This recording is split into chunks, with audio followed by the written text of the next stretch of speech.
भारत के अंदर जो सर्विस सेक्टर है, service sector in India employs two different kind of people.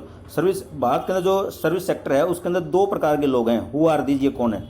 एक तो skilled and the educated people, एक तो पढ़े लिखे और निपुण व्यक्ति वही। Unskilled and the uneducated people, अनपढ़ और जो है जो निपुण नहीं है वो लोग। तो skilled and the educated people include engineer, जो पढ़े लिखे लोग हैं, स्किलफुल उनमें इंजीनियर हैं, डॉक्टर हैं, टीचर है, डिफेंस पर्सनल हैं, पुलिस है, एक्सेट्रा ये हैं। Where is the unskilled and the uneducated people usually include shopkeeper, trader, farm labourer आदि हैं। किसान जो खेतों में मजदूरी करते हैं वो, व्यापारी, शॉपकीपर, इस प्रकार से ये हैं। ठीक है, तो अब हमारा क्वेश्चन नेक्स्ट है 14 क्वेश्चन।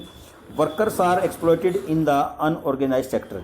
तो workers are exploited in the unorganised sector, जो मजदूर हैं उनका असंगठित क्षेत्र के अंदर जो है शोषण होता है। Do you agree with this view?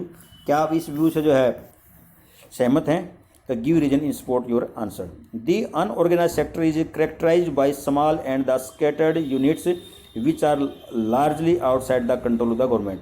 तो असंगठित क्षेत्र जो है वो सेक्टर है जो कि स्मॉल है एंड द स्कैटर्ड यूनिट, और जो कि एक ऐसी इकाई है जो कि सरकार के कंट्रोल से बाहर है।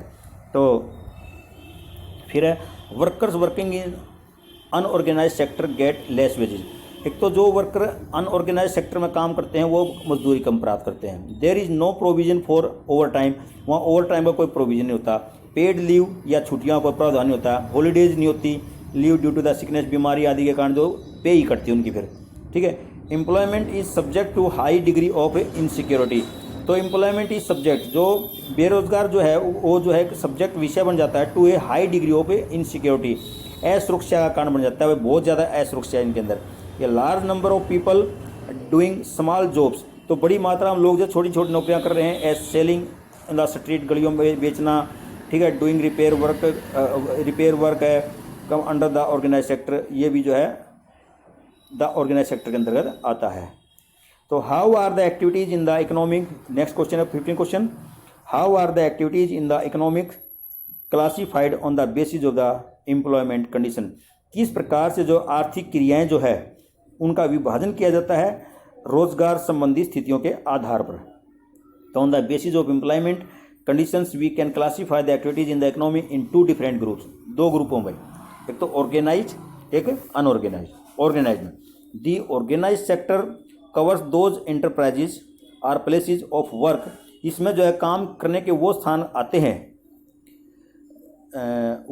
हैं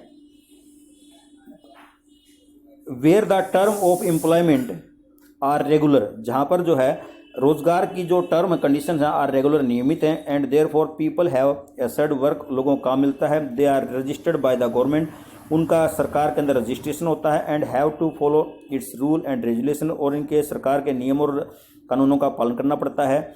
और which are given in the various law, जो कि विभिन्न कानूनों में दिया गया है। सच एज फैक्ट्री एक्ट, जैसे कि फैक्ट्री एक्ट है। दी मिनिमम वेजेज है एक्ट है, न्यूनतम दिहाड़ी। ठीक है, और भाई factory act, the payment of the gratuity, जैसे ग्रेचुइटी का देना, ये सारे काम जो उसके अंदर होते हैं ऑर्गेनाइज। जबकि अनऑर्गेनाइज सेक्टर के अंदर the unorganise sector is a sector, वो एक ऐसा सेक्टर है which is not registered by the government, जो सरकार के द्वारा रजिस्टर्ड नहीं होता।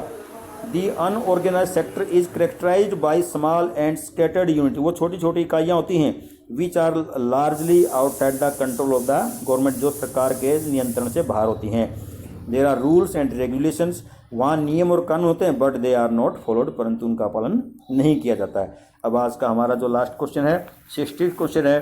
Compare the employment condition prevailing in the organised and the unorganised sector.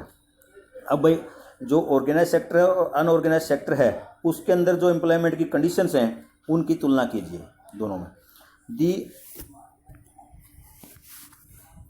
The organise sector cover those enterprises are places, तो ऑर्गेनाइज सेक्टर के अंदर वो प्लेस या इंटरप्राइजेज होते हैं ऑफ वर्क, काम के। Where the term of employment are regular, जहाँ पर जो है रेगुलर रोजगार की जो टर्म है वो जो है रेगुलर नियमित होती हैं। There for people have assured work, लोगों को काम करना करते हैं, प्राप्त करते हैं। They are registered by the government, सरकार के द्वारा जो रजिस्टर्ड होते हैं। And have to follow its rule and regulation, और उनको जो है उन क्षेत्रों को जो है सरकार के नियम और कानूनों का पालन करना पड़ता है। Which are given in the various laws, जो कि विभिन्न कानूनों में दिए गए हैं, such as the factory act है, मिनिमम वेज, जो पहले क्वेश्चन में भी हमने पढ़ा, the payment of the gratuity etcetera. Working in the organise sector enjoy security of employment, उनको जो है रोजगार की सुरक्षा प्रदान की जाती है, भाई रोजगार की सुरक्षा मिलती है उनको जल्दी से इतनी जल्दी से हटा नहीं सकते। They work only for fix number of hour, वह नियमित समय के अनुसार जो काम करते हैं, भाई 8 घंटे काम करना, 6 घंटे काम करना, इस प्रकार से काम करते हैं। इफ दे वर्क मोर, यदि वे ज़्यादा काम करते हैं, they have to be paid over time by the employer, तो रोज जो है एम्प्लॉयर के द्वारा उसको ओवर टाइम दिया जाता है।